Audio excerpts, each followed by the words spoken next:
This is Unlearning with Lindsey T.H. Jackson, and today we're talking about relearning the American dream.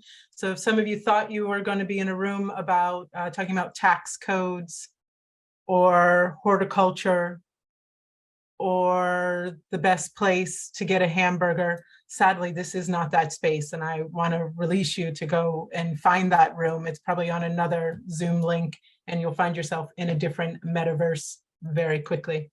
Just some quick housekeeping. You can go down to the bottom of your Zoom screen, and there's something there that says CC, and you can use that to turn on live closed captions. What's really excellent about that is that you can actually set the interpretation language. So while I will be speaking in English, you can change the language that it is interpreting into. So if that would improve your experience of this time together, please do that now. Live ASL interpretation will be provided as always, and we are going to be recording, but just as a reminder, you can come on screen and still unfortunately not make it into the final recording. Unless you come up and are spotlighted, you will not be seen in the final recording, but maybe one day you'll be one of the panelists, in which case I will force your gorgeous, beautiful face into the recording, but today is not that day. Afterwards, we invite you to participate in our post-show reflection. Please give us your feedback. Your feedback has led to our ASL interpretation. Your feedback has led to updates in our use of closed captions, into the selection of different panelists. So please, please give us that feedback and know that we will not only read it, but we will apply it. That is the secret to collecting data. As always, our partners in ASL are Pro Bono ASL, making the revolution accessible. Joining us today are Christina and, where did you go on my Zoom screen? Cheyenne. If you are thinking about up-leveling the accessibility in your Zoom meetings, your Teams meetings, your Google Chat meetings, whatever, please consider Pro Bono ASL. They are the absolute best partners in this work, and you can contact them in our post-show notes. We will send you their details. What do we do at LTHJ Global? Like, what do we do? Well, we do a lot of things. We do strategic DEI consulting. We do workplace learning and development, executive coaching, and a full suite of DEI and inclusive organizational design functions. If you're looking for a partner in the DEI space, please do not hesitate to reach out to us, and we will make sure that we are ready to support you where and whenever you need us. If, however, traditional consulting is not in your company's budget, especially our loving nonprofits, we encourage you to check out Sojourn. Sojourn is our love letter to you. We took a year to take all of this beautiful learning from our consultants, 20 years plus work in this field, and synthesize it into a DEI tech platform. I was just having a conversation with somebody today using Sojourn, and they were saying, oh my goodness, what I used to Google search for 3 months, I just found in 5 minutes on Sojourn. That's why we built it. That's what we want for you. So you can stop talking and actually move to action.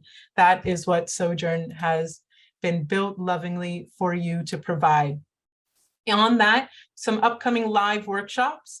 Fear in Leadership with Sonia Lene Gartside. If you want to change the world, start with yourself, with Robin Force Counts, and Disrupting Aggression, also with Robin. Be sure to check all those out. Your first session is free if you're not already a Sojourn member or one of our consulting clients. Great way to really advance your DEI work. Let's take a breath together so that we can fully find our way into the room. Taking a deep inhale in and a deep exhale out. Let's delve in. Welcome to the virtual couch, Joel Fariss. Joel has been here before, but if you weren't here, Joel is a social philosopher, futurist, and burgeoning poet whose work aims to cultivate depth and circularity in what he calls the linear meaning economy. In his cross-sector work, he practices applied imagination. I cannot wait to delve into that today. A way of being, doing, and becoming that transcends disciplinary bounds to design a more beautiful world. Joel is not only a passionate advocate for corporate heterodoxy, but also a global speaker on the critical role of human imagination and shared grief in shaping our collective destiny. His insights will undoubtedly enrich our exploration of relearning the American dream. Joel, welcome, welcome, welcome to the virtual couch. How have you been, friend? Thank you so much, Lindsey. It's great to be here. I have been doing very well. Lots of gifts this year in my life, so grateful to be here. Yes, yes. It's been a big couple of years since we last sat down together. In your neck of the woods, in your studies, in your travels, what do you think has changed the most? In regard to the world, or regard to the topics that we want to engage with today, or personally, or where would you like me to start? Let's start with the world and then yourself personally within it. I think one of the things that's happened over the last couple of years coming out of the pandemic is the threshold nature of this particular time in human civilization is becoming more tactile and tangible to more people. So what I mean by that is, I think that there is an awakening to the idea that we are in a very unique moment in human history, and that it is a threshold moment, that we are between two somethings, and the something we are moving towards does not look anything like the something that we're leaving behind. And so we're occupying this liminal space, this in-between, and the ambiguity and the uncertainty and the anxiety that comes with standing in this space is becoming more palpable, more potent. You can touch it. It's sensory immersive. And I think that there's an awakening to that. And so people are beginning to ask new questions, to share new thinking, to embrace new ways of knowing, to become more introspective, and to take more risks in defining and living the life that wants to be lived through us. Yeah, I'll leave it at that. Oh, this is Lindsey. I know you're all already thinking, oh, this conversation is going to be delicious. I'm completely there with you, Joel. I'm wondering, everybody who's listening, everybody in the audience, can you feel that too? Or is it just Joel and I? Yeah, Patricia says, yeah. I think head nod from Angela. Yeah, there's definitely something, and it's just not the smell of my pumpkin spice. It's something in this moment that feels both embodied. It's in the body, a way of experiencing fatigue, but also less of a tension with accepting that fatigue, addressing that fatigue. There's something body conscious that feels less at war within myself. And I feel how that is translating out. And I mean, we can talk about this later, but it's definitely something I'm talking to a lot of Black women about, feeling as though there's something rooty, something earthy that is waking up. Yeah. And so, Joel, where are you seeing yourself in that change? How is it moving through you? This is Joel. I think for me, the last few years has been a fairly radical journey of indulgent introspection is a phrase that a friend of mine used, and necessary and critical introspection, specifically regarding notions of gender, masculinity, whiteness, how these things show up in my life and how they leak into various aspects, whether it's a relationship or it's professional or it's interests. So there's been a lot of unpacking and a lot of untethering from old patterns of behavior or old beliefs about identity and who I am. And I think that this experience for me, I'm coming to learn that it is part of a greater murmuration of sorts, that there is a burgeoning of new thought and a rekindled interest in old thought from our ancestors and the wisdom of our ancestors, specifically around how we embody both the feminine and the masculine, and what that means for the systems that we design, the mediating systems of our communities and of our societies, in as much as they are reflective of the belief and the paradigms that we hold about ourselves, right? So one of my kind of first principles, for example, is that all systems are predicated on stories. And so the stories that we tell shape the systems we create. And if we want new systems, we need to tell new stories. And so I think there's something happening right now. And you mentioned, and I'd love to hear more about what that means for Black women. And I think there's a reckoning happening for white men too, that there is something new is becoming. There's a new story that's unfolding, and we're beginning to tune into it.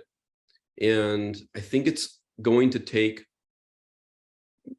maybe multiple generations to fully adopt the new story.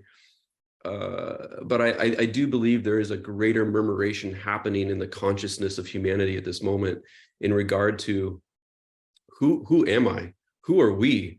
What are we doing here? What are we working towards? How do we relate to each other? And what is the world that we want to live in? And how do we get there? Oh my goodness, this is Lindsey.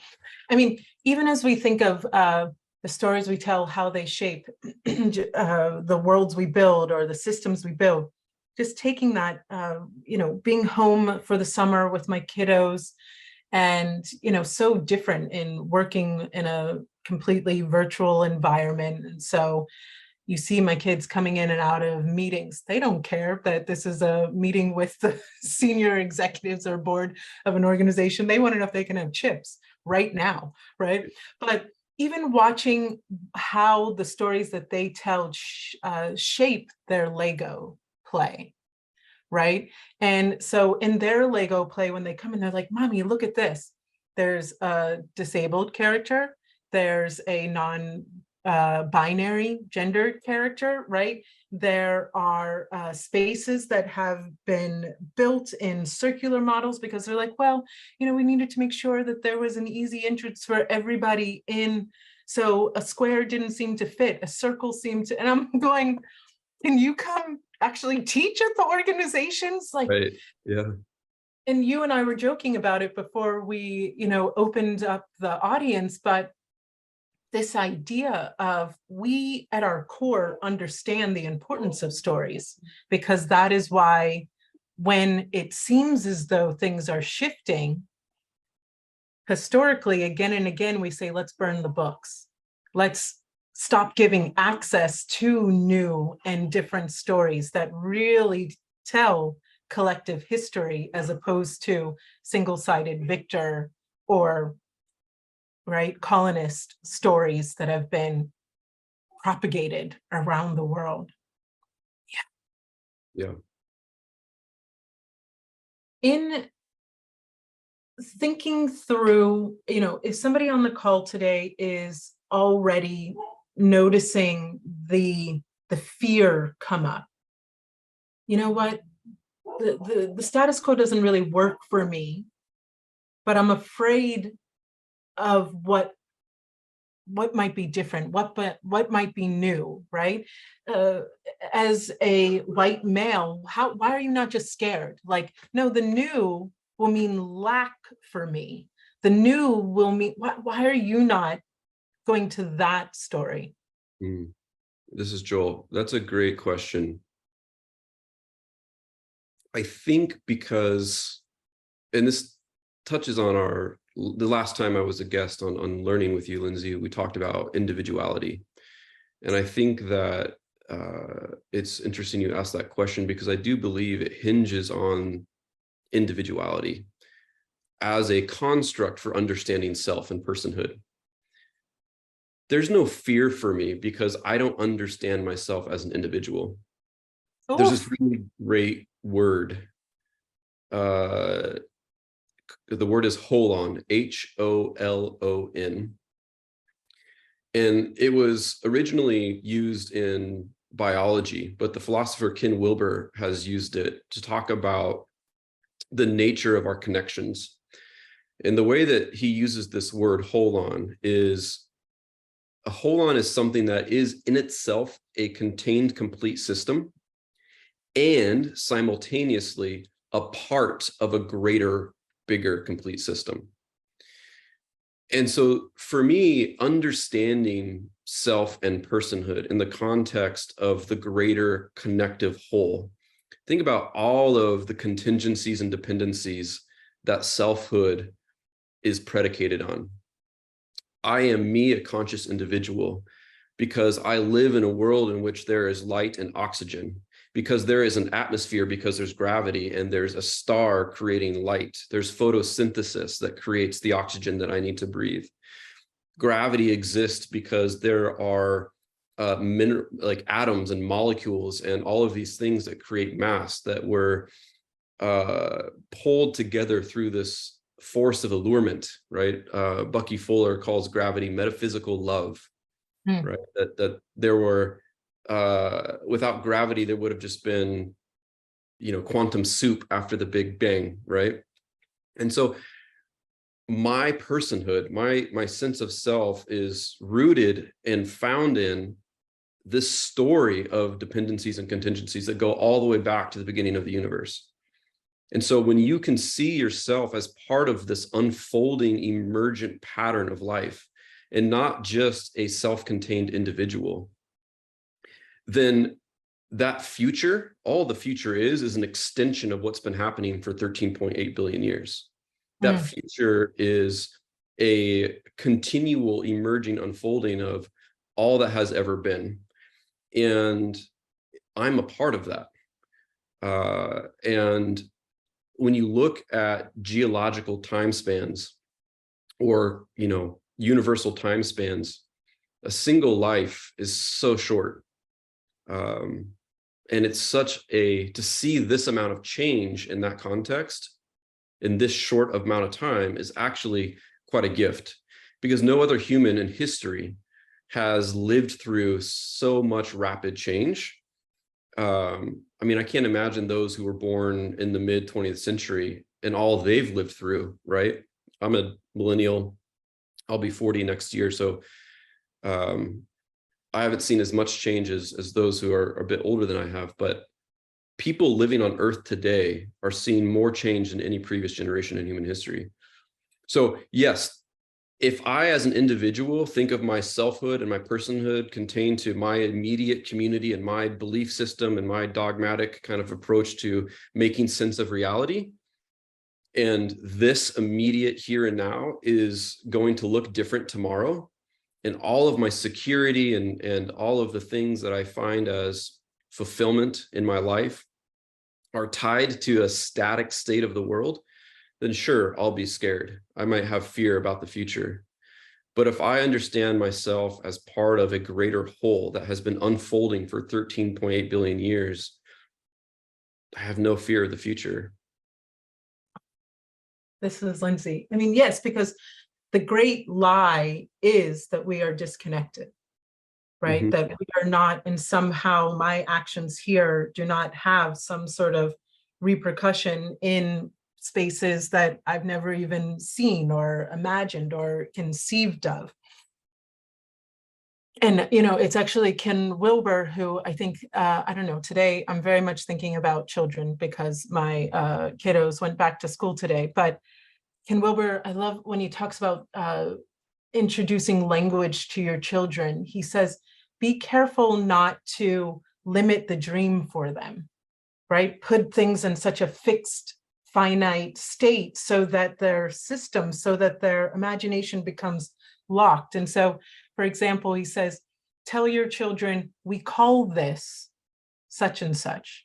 So you're already introducing the idea that in other languages, it's called something completely different. And based on that language choice, what it's called, millions of stories and pictures come from that, right? Remembering, for example, in English, we have 3 to 4 words for snow. In Inuit languages, there are 50 to 60 words for snow. And so that actually shapes what we see when we look at the snow. And so when we say to our children, this is, that to be state fixes also their identity. It makes it so locked and scarce. Oh, but there's something to this in that as we begin our exploration of relearning the American dream, I think that as a woman of color, more increasingly trying to really tap into my ancestry and that root knowledge. I found myself at an event recently where we were all asked to bring a name of our ancestors and consider them as a part of our lived experience now. And it made perfect sense. It was like, of course. And yet that would be called woo-woo in many corporate spaces, that woo-woo work. And it's like, well, is it woo-woo, or is that knowledge that predates Western thought, and so predates your entire, civilization's exercise? But okay, for our purposes today, we can consider it woo-woo, and we're still going to do it. But as we begin to reimagine this American dream, it feels as though we're still so fixed, locked into this very binary. It either has to be all this on that side of the spectrum or this on that side of the spectrum. How are you, Joel, beginning to reimagine a path forward? This is Joel. Yeah, I mean, there's so much there that you said that really resonates and sparks a lot of feeling and thinking. I mean, I think the first thing that comes to me is just the idea that dreams are essential. And you're talking about how you relate to your children and trying to disrupt that very static sense of the construction of selfhood and personhood. I do think dreams are absolutely critical. And they're more important today than they've ever been, I believe. And one of the big problems is that our capacity for dreaming, I think, has atrophied as a society. Oof.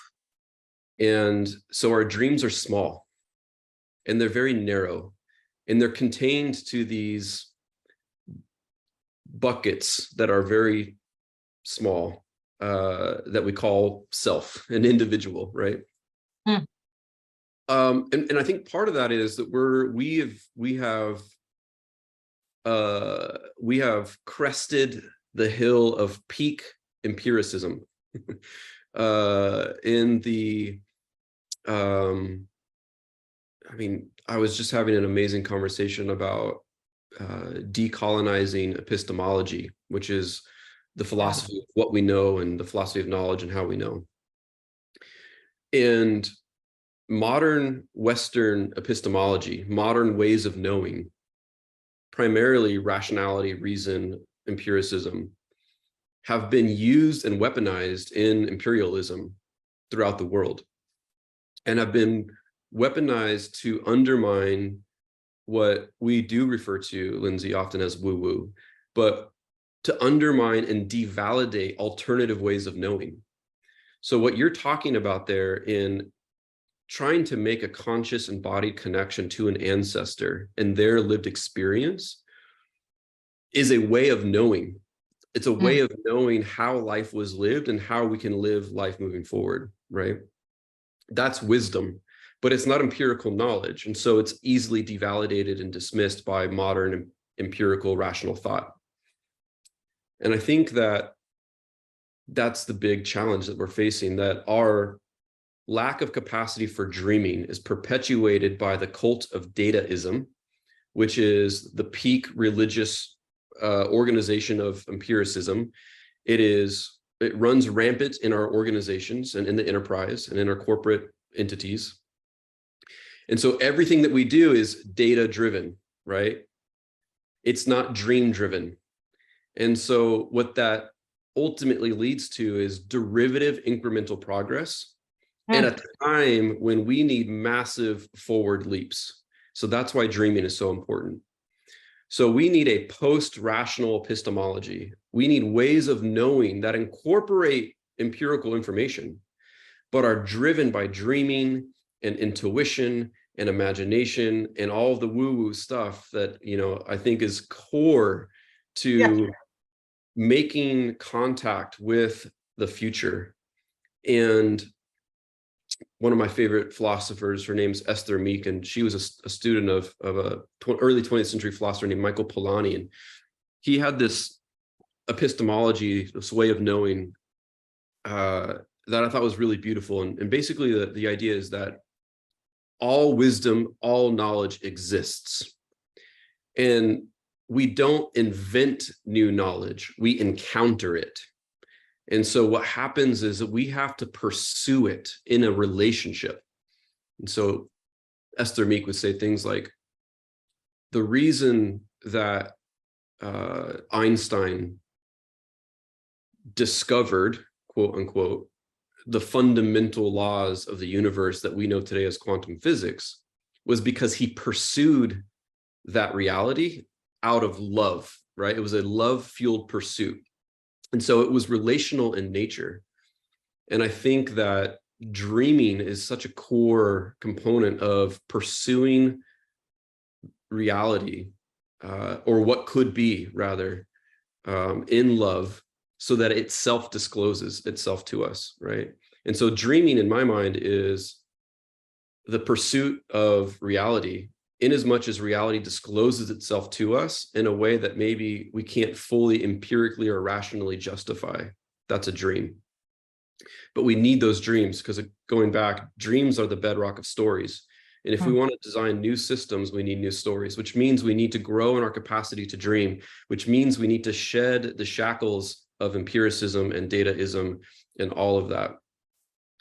So I think that's the big challenge that we have before us today. And if we're going to write a new story about what it is we should be dreaming, we need to understand what American means as a condition to the dream.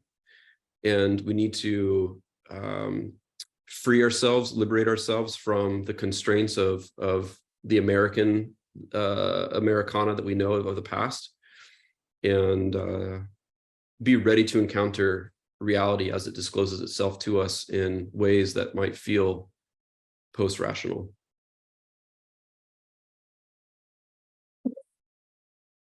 Joe, this is Lindsey. Joe,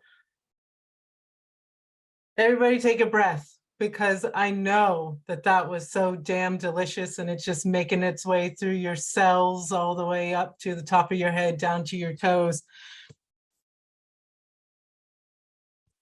In no specific order. One, did I tell you about this year-long course I'm doing studying Joseph Moreno's work, which is really at the root of drama as therapy, dramaturgy, theater of the press, and everything. And he talks about, in the study of sociometry, right? Everything is character play. So everything first is the stage and the theater, and then ourselves within the story is the character play. And so often within this work, especially you and I both working in corporate settings, I find that people's character is so stuck. I've been playing corporate for 40 years, and this is the only way that I know how to play corporate. And it's cold and it's locked. And even if we move into Laban's work, right, they're all in the linear plane, everything is tight, there's no exploration of the transverse plane, horizontal plane, it's all right. This is corporate character. And so I play out that story. And then, as you were talking about, I love it. I absolutely love it, said with a note of Northeastern sarcasm, right? When scientists come and prove something that predates Western thought, right? Oh, we've just confirmed that meditation works. It's like, are you shitting me? That has been working since before we came up with this whole institutional idea of science and how it is studied and how it is validated with our corporate linear moving hypothesis, right? And yet, this story that we're playing, I find that so many people that we encounter within the work cannot imagine anything, cannot dream anything outside of oppression. Oppression is all we know. Individualism is all we know. It's down at a cellular level now. And so even the dreams are oppressive, right? I will be worthy. I will be lovable when I have the car. I will be worthy. I will be lovable when I have the house, when I have the job title, when I have the 2.5 kids, one of them furry, right? Like, the American dream has been commoditized, corporatized, right? It is also fixed and allows or does not allow for any imagination, any possibility that you are lovable as is, that you are enough as is.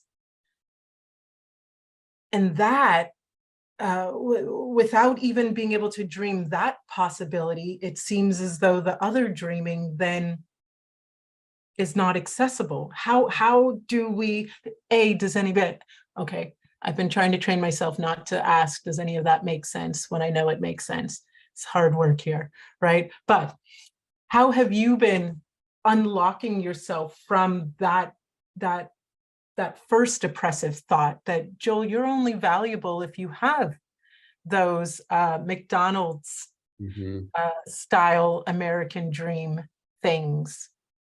Yeah, this is Joel. A really good friend of mine, her name's Freya Kennedy, told me a story.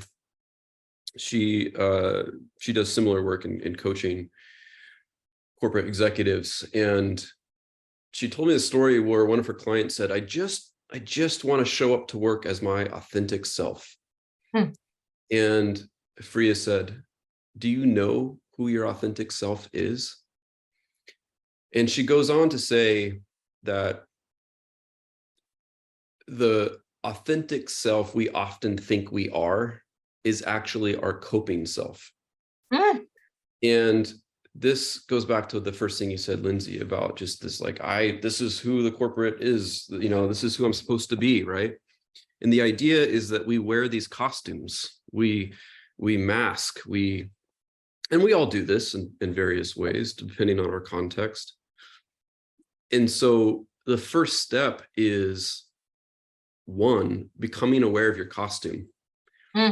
And then doing the very hard work of beginning to tear it off. And I think that this often is a shedding process. For me personally, what initiated the shedding of the costume that I wore for so long, to come to terms with my enoughness, to come to the learning that not only am I lovable, I am love, was grief. And I think that grief has become a big part of my work because I really do believe it is a key. There's this really beautiful Hafiz poem called Dropping Keys.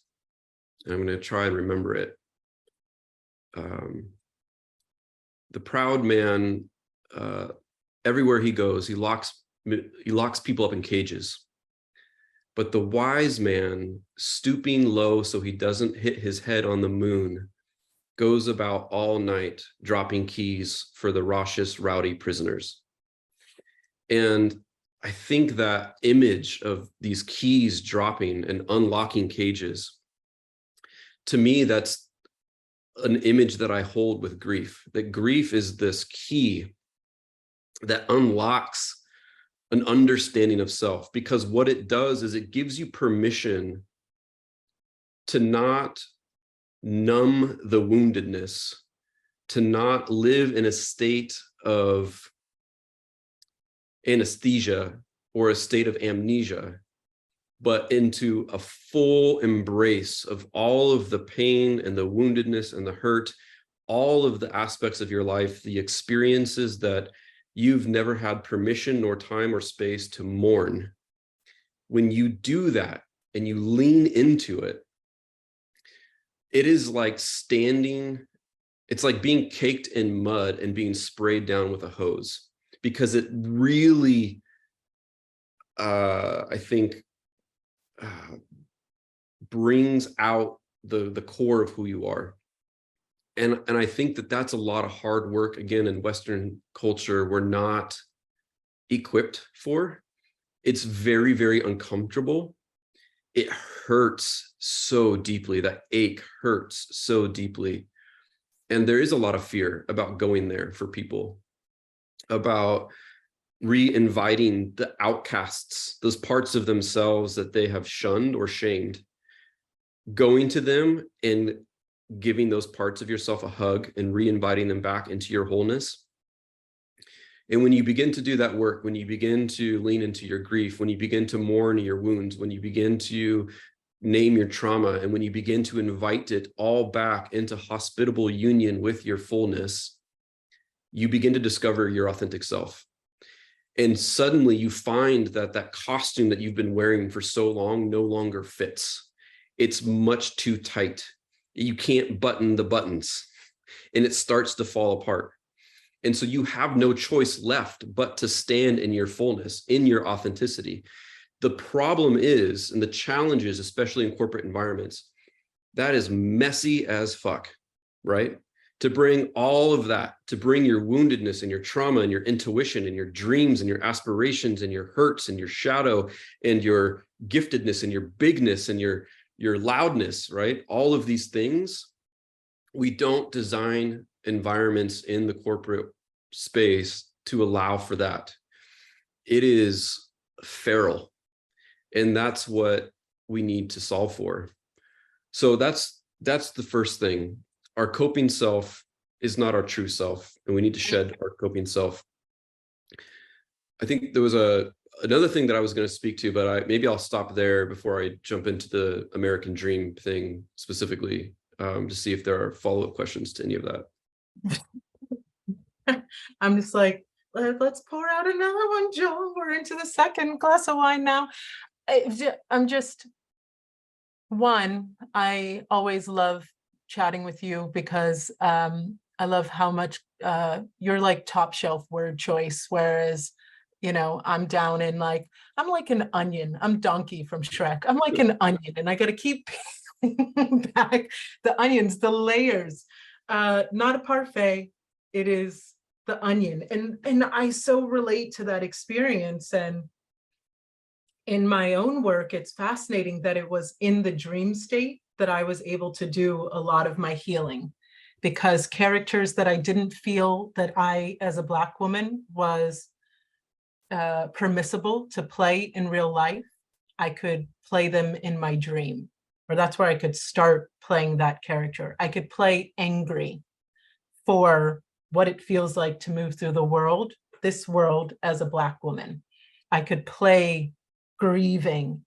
You hear me say so many times on this call, when's the last time you ever saw a Black woman cry in public, right?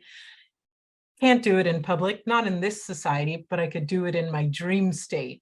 And doing it there enough allowed me to start to turn that key, unlock that in state of consciousness, awakeness.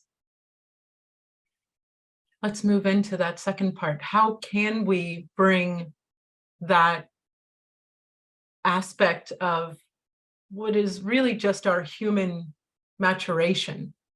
Otherwise, we get stuck in those stages of human development where we haven't fully matured out of adolescence. We act as though the frontal lobe, or maybe the frontal lobe, isn't fully developed, right? Where we move into the later stages of moral development, where we stop viewing ourselves and our needs as dominant and begin to engage with the group. How do you bring that into the corporate sector?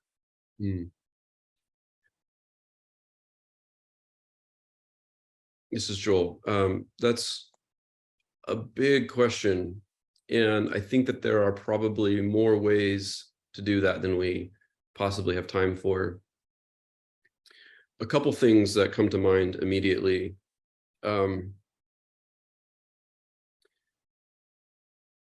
Leaders specifically, people at the top, need to do their costume shedding on stage in front of those whom they lead. Say it again. Say it again. Somebody didn't get it. They weren't listening. They were picking their nose. Say it again. Sorry, this is Lindsey.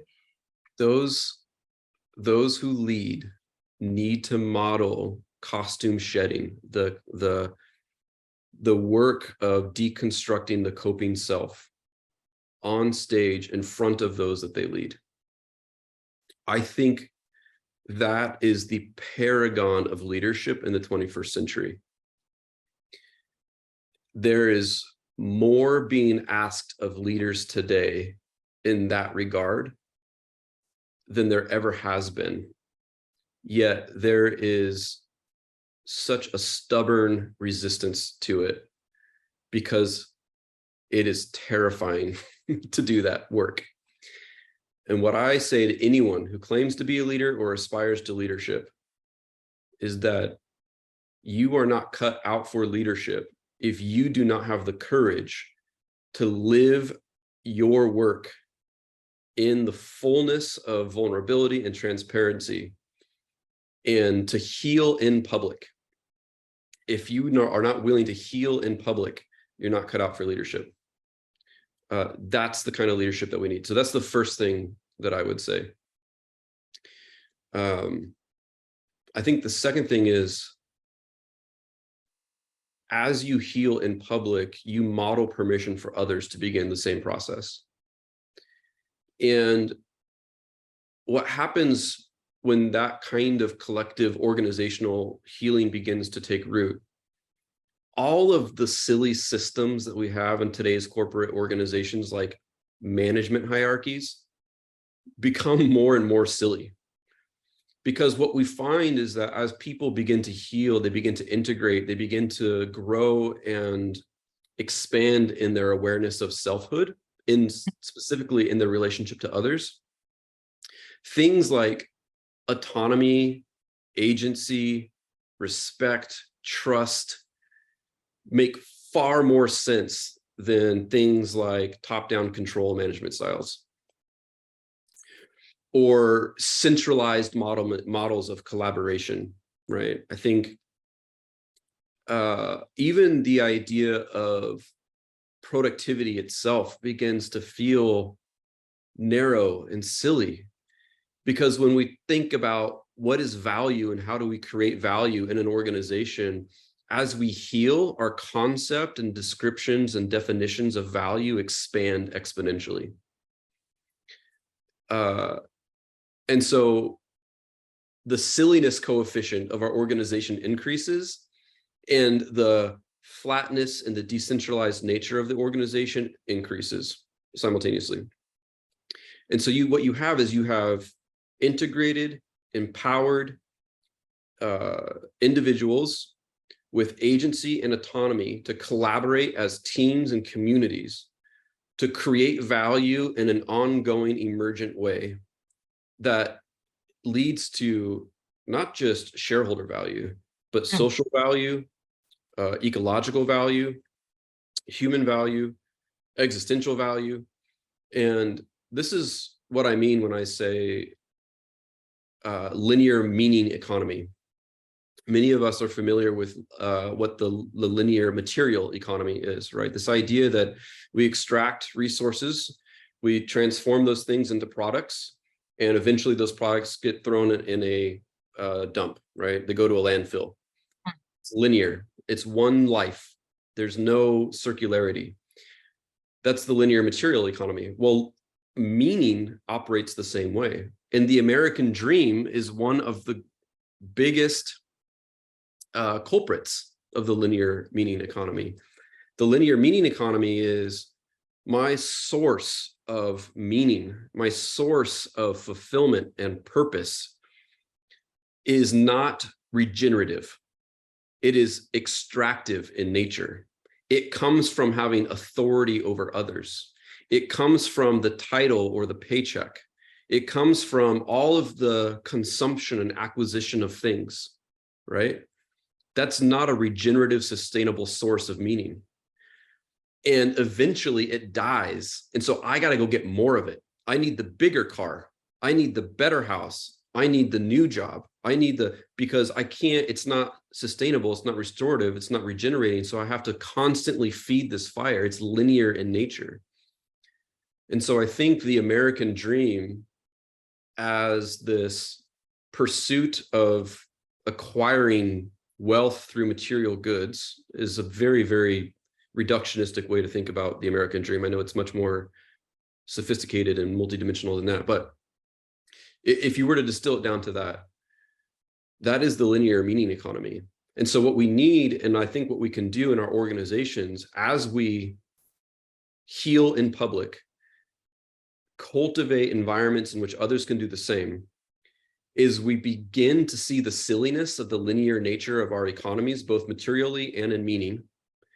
And we begin to replace those things with circular sources of fulfillment, meaning, personhood, identity, things that are regenerative in nature, things that have second, third, and fourth order externalities that are pro-social, they're pro-planet, they're pro-people. And so wealth and value in that world isn't something that is transferred from one to another. It's something that is compounded through interaction, and it is distributed across all. So I think that's what I think about. That's the headspace that I begin to lean into when I think about the American dream, the linear meaning economy, what this means for our organizations, how we heal in public, and ultimately what that means for our time as humans today on Earth in this liminal space between two somethings, the past and our future. Yeah. This is Lindsey. But there's not enough, Joel. There's not enough to go around. There's just not enough to share. We have limited resources, and I need to make sure that I store up all the acorns for my family. I don't want to share. Yeah. This is Joel. That is a very real sentiment. And it is, oh man, where to start with that? One of the challenges is that that's a very felt and experienced belief. Because the systems that we've designed are predicated on the story of not enoughness. And so our systems are designed for a zero-sum game. And so as soon as you, this is the problem, and this is the chicken and egg issue that I think many of us are trying to solve for. We live in a world designed on a zero-sum game. There's only a fixed amount of resources, and either you get some or you don't. And our systems operate like that. For example, going back to things like employment, if all of a sudden I get laid off, can I make rent? Can I buy groceries? How do I get healthcare? Who's going to watch my kids? right? These are the questions that immediately come to us. And so we have to default into a survival mindset. And in that mindset, we begin to think about, where can I find the resources to meet those basic needs? Our systems are not designed to meet those basic needs, because our systems are designed as a zero-sum game. Either you're working and you have a paycheck and so you get those things, which means that all of our social benefits ultimately are tied to our employability, which is essentially saying your value as a member of society is tied to your labor, right? That's the bottom line there. That's how our systems are designed. What we need is, we need to design systems in which our value as a member of society is not tied to our labor. Therefore, when we find ourselves unemployed, we don't lose all of the benefits of being part of a society, right? Access to food, access to healthcare, community for helping to raise our kids, and learning and growing and expanding as humans. So to that person, I would say, yeah, that's hard. It's really hard. And I stand with you in that ache. And I mourn with you the lack of systems that allow you to adopt the new belief that there is enough. And that's what we're all fighting for and working towards.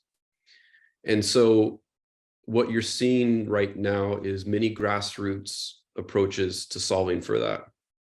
And unfortunately, we don't have galvanized institutional systems that are not designed to be zero-sum games. So this goes back to the relationship conversation about who we are.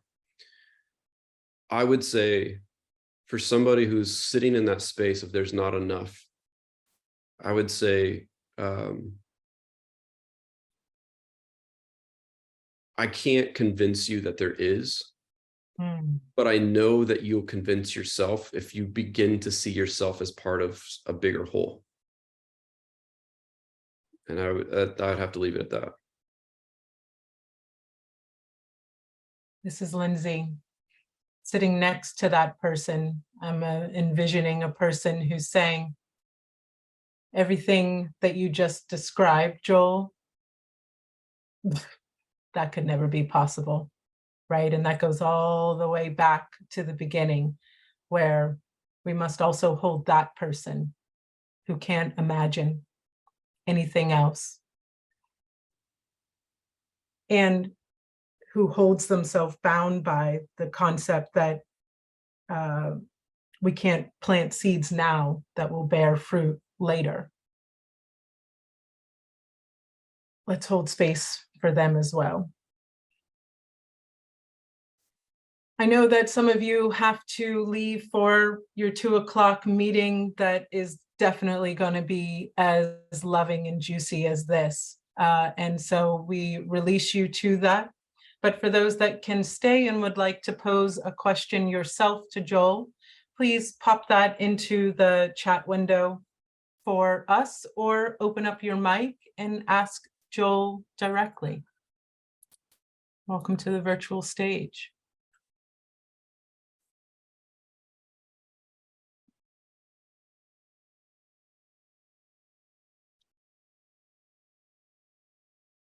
Patricia says, I've experienced colleagues' fears of management displaying their hurt or wounds in public as manipulative of their emotions.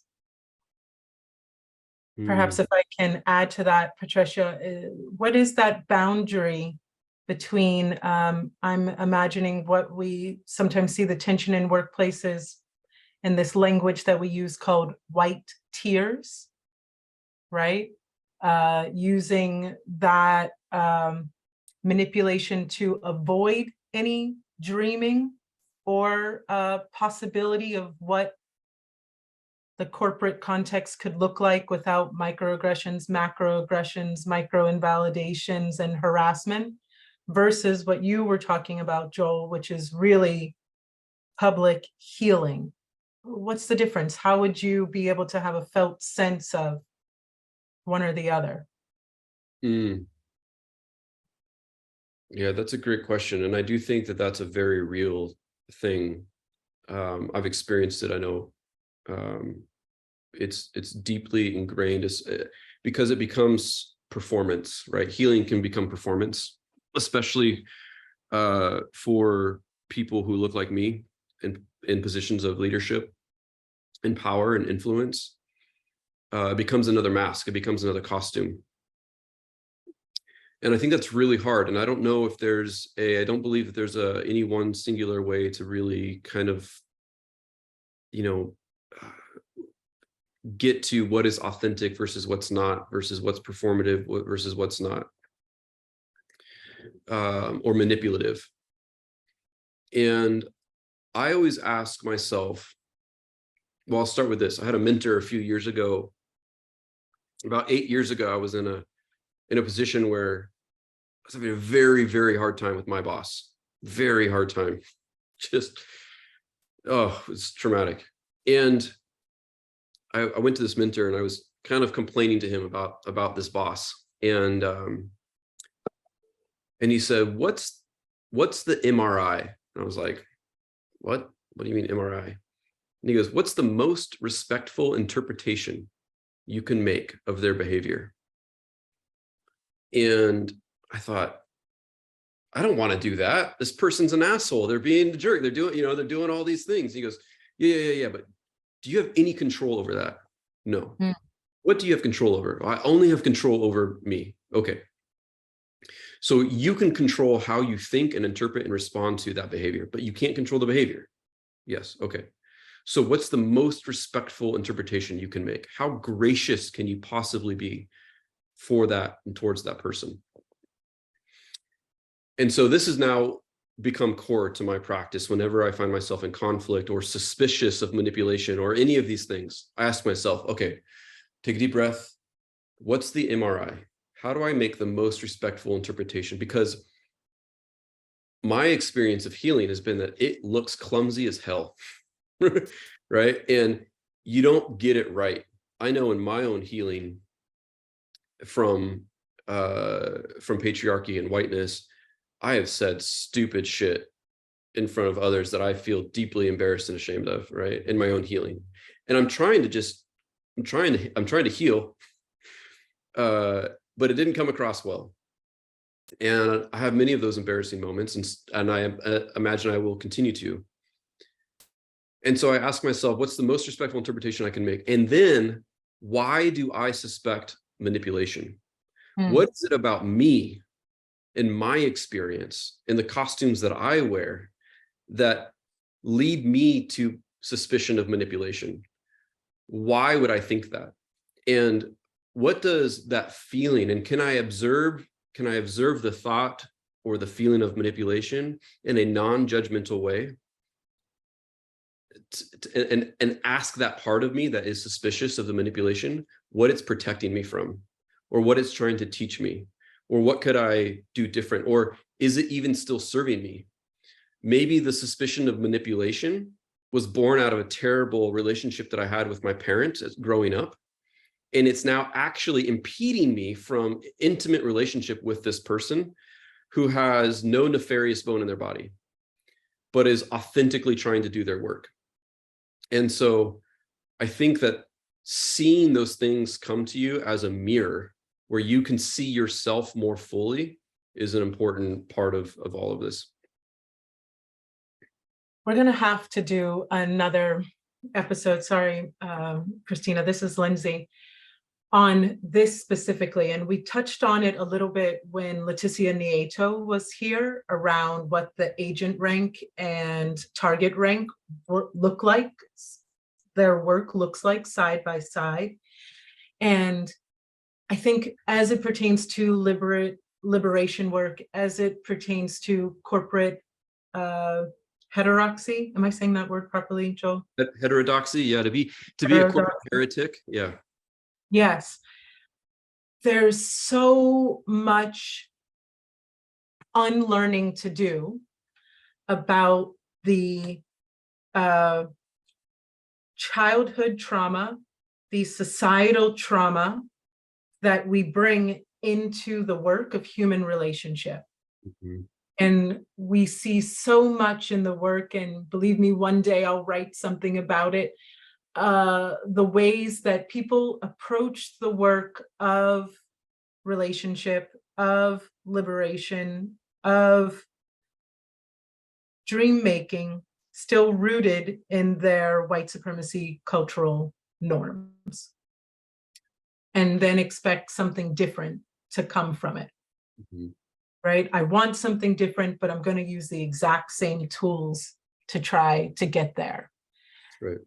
We don't have time for it today, but you really started to peel back some of the layers around what that questioning of, is my first assumption valid?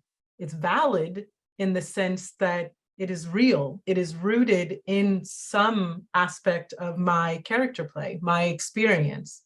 And is it valid and useful in relationship to this human across from me? Ooh. Ooh. Yeah, it's really good. Joel, I never have enough time to chat with you. I never have enough time. I want to extend a heartfelt thanks to Joel. Dr. Anu, who was going to join us today, unfortunately was in a terrible accident. So I ask you all to please send your energy and your healing feelings out to them. I want to celebrate our new producer, Liz Hendricks, who really encouraged Anu to take a break and to give themselves the grace to not be with us in community today, and thank Joel for stepping in to pick up and carry that mantle and have this conversation with us. As we leave here, Joel, what is the dream that you would like to leave everyone with? Mm.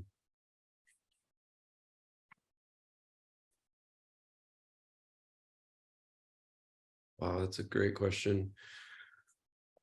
The dream. Just don't start with "I have a dream." It's been taken. It's been taken.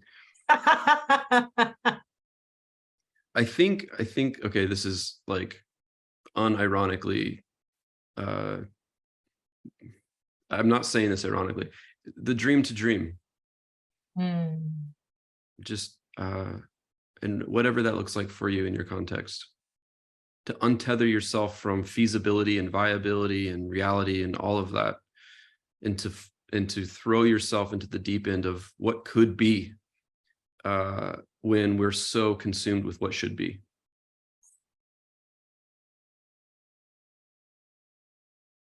Mm. Breathe that in. Those words are as sweet as the fast approaching fall days. Thank you, friends. Thank you, beloved. Thank you, dear Joel, for joining us today. Thank you for unlearning with us, and we look forward to seeing you again, same time, same place, next month. Have a good Wednesday. Thank you.